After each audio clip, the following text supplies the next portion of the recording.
अस्सलाम वालेकुम। 10th class. आज जो टॉपिक हम लोग डिस्कस करने जा रहे हैं वो है पंजाब हुकूमत का इंसदाद तशद्दुद बराए तहफ़्फ़ुज़ निस्वां एक्ट 2016। ये क्वेश्चन नंबर 2 लॉन्ग का आंसर भी है और इस एक क्वेश्चन के अंदर हमें क्वेश्चन नंबर 4 शॉर्ट का आंसर भी मिलेगा और क्वेश्चन नंबर 3 शॉर्ट का आंसर भी मिलेगा। सबसे पहला पैराग्राफ जो हम करने जा रहे हैं, जो क्वेश्चन नंबर 4 शॉर्ट का आंसर भी है, वो अगर हम 2 लॉन्ग क्वेश्चन की तरफ से बात करें तो ये इस क्वेश्चन का तारुफ भी होगा। मंदरजा बाला बातों को मद्देनज़र रखते हुए हुकूमत पंजाब ने तशद्दुद की सूरत में ख़वातीन के तहफ़्फ़ुज़ का एक्ट 2016 पंजाब असम्बली में पेश किया। ये आप अंडरलाइन कर लीजिएगा MCQ के लिए, जिसे 24 फरवरी 2016 को मुतफ़िक़ा तौर पर मंजूर कर लिया गया। ये डेट बहुत इंपॉर्टेंट है, ये MCQ के तौर पर भी आ सकती है। इस बिल का मकसद मुतासरा ख़वातीन को इंसाफ की फ़राहमी है। पाकिस्तान की तारीख़ में पहली मरतबा इस बिल के ज़रिए ख़वातीन को मंदरजा ज़ेल जराइम से जामिया तहफ़्फ़ुज़ दिया गया। ये हो गया क्वेश्चन नंबर 4 शॉर्ट का आंसर और 2 लॉन्ग का तारुफ। इसके बाद तशद्दुद की जो इकसाम है कि तशद्दुद किस किस तरह से किया जा सकता है और तशद्दुद की मिसालें क्या हैं, वो क्वेश्चन नंबर 3 शॉर्ट का आंसर है। पहला है घरेलू तशद्दुद, दूसरा है जज्बाती और नफ्सियाती बदसलूकी, तीसरा माशी अदम मसावात यानी माशी तौर पर उसे कमज़ोर रखा जाना, हरासा करना, और तीसरा आ जाता है साइबर क्राइम। साइबर क्राइम्स के बारे में पहले भी बता चुकी हूँ कि इसके ऊपर शॉर्ट क्वेश्चन बोर्ड में 2019 में आया था कि साइबर क्राइम से क्या मुराद है। तो ऐसे जराइम या धमकियाँ जो मोबाइल, कंप्यूटर या इंटरनेट के ज़रिए किए जाती हों, उन्हें साइबर क्राइम्स कहा जाता है। तो ये क्वेश्चन नंबर 3 शॉर्ट का आंसर भी हो गया और अभी हम लोग कॉन्टिन्यूशन में चल रहे हैं क्वेश्चन नंबर 2 लॉन्ग के आंसर के साथ।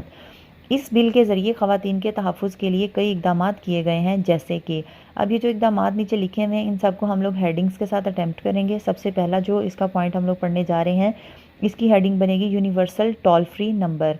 मुतासरा ख़वातीन के लिए यूनिवर्सल टोल फ्री नंबर 1043 का इजरा किया गया है, यानी अपने साथ होने वाले किसी तशद्दुद का अगर उन्होंने कोई शिकायत करनी है तो वो डायल करेंगी नंबर 1043 और वहाँ अपनी शिकायत जो है वो दर्ज कराएंगी।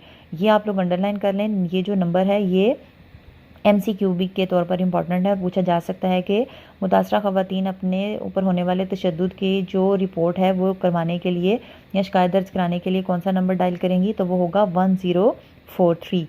नंबर 2 पॉइंट जो है इसकी हेडिंग बनेगी मराकिज़ का क़याम। तमाम अज़ला में इंसदाद तशद्दुद मरकज़ बराए ख़वातीन और दारुल अमान मराकिज़ कायम किए जाएंगे।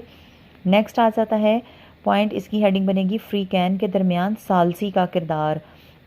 इंसदाद तशद्दुद मरकज़ बराए ख़वातीन में वुमेन प्रोटेक्शन ऑफिसर और ज़रूरी अमले की तैनाती जो फ्री कैन के दरमियान सालसी का करके सुलह वगैरह करवा देगी। यानी अगर शिकायत की सूरत में औरत पनाह लेने के लिए किसी दारुल अमान में आती है और वुमेन प्रोटेक्शन ऑफिसर से मिलती है, तो अगर दोनों फ्री कैन के दरमियान में यानी तशद्दुद करने वाले और जिसके ऊपर तशद्दुद हुआ है उन दोनों के दरमियान में अगर सुलह का इरादा बन जाए तो उन दोनों के दरमियान में सुलह करवाने का भी ये किरदार अदा करेंगे। नेक्स्ट जो पॉइंट है इसकी हेडिंग बनेगी तहफ़्फ़ुज़ के निज़ाम के मुतल्लिक़ आगाही। उर्दू ज़ुबान में इश्तहारात के ज़रिए ख़वातीन के तहफ़्फ़ुज़ के बिल और तहफ़्फ़ुज़ के निज़ाम के मुतल्लिक़ लोगों को आगाही देने का इंतज़ाम भी किया जाएगा। नेक्स्ट पॉइंट की हेडिंग होगी मुतासरा ख़वातीन का तहफ़्फ़ुज़। मुतल्लिक़ा सरकारी हुक्काम को मुतासरा ख़वातीन के तहफ़्फ़ुज़ और इत्मीनान की ज़रूरत से आगाह करने का तरीक़ाकार वज़ा करना। नेक्स्ट पॉइंट की हेडिंग होगी इलेक्ट्रॉनिक कड़ा और पाजेबें। मुतासरीन के तहफ़्फ़ुज़ पर अमल दरामद के लिए GPS से मुंसलिक इलेक्ट्रॉनिक कड़ा और पाजेबें यानी ब्रेसलेट और एंकलेट का इस्तेमाल तशद्दुद करने वाले के मुर्तकिब अफराद के ऊपर किया जाएगा। इसके बाद अगला पॉइंट आ जाता है, इसकी हेडिंग बनेगी अदालत से रुजू। मुतासरा ख़वातीन तहफ़्फ़ुज़ या रिहाइश के लिए प्रोटेक्शन ऑफिसर अदालत से रुजू कर सकती हैं, यानी तशद्दुद की सूरत में अगर वो अपना घर छोड़ देती हैं तो ये अदारा जो है उन्हें रिहाइश भी प्रोवाइड करेगा। आगे जो पॉइंट आ जाते हैं ये है जी, इसके अलावा इनके साथ क्या होगा, शिकायत का अजाला। जब ये केस यानी जब वो अपनी शिकायत दर्ज करवा लेगी तो दर्ज हो जाने के बाद उस शिकायत के ऊपर क्या अमल दरामद होंगे। सबसे पहले तो ये कि अदालत इस एक्ट के मुताबिक शिकायत का अजाला करने की पाबंद है।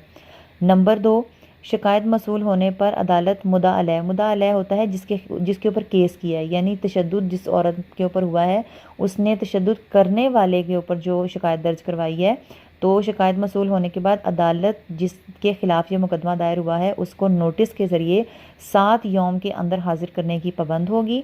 और लास्ट पॉइंट इसका ये है शिकायत का हल कि अदालत शिकायत को 90 यौम के अंदर निपटाएगी। या तो दोनों के दरमियान सुलह होगी, या जो उसको शिकायत के सूरत में उसकी कोई सज़ा तय की जानी है वो होगी, या तशद्दुद करने वाले के ऊपर कोई इलेक्ट्रॉनिक कड़ा या ब्रेसलेट वगैरह उसको पहनाई जाएगी ताकि जो है वो उसका पता लगाया जा सके कि वो कहाँ मूव कर रहा है।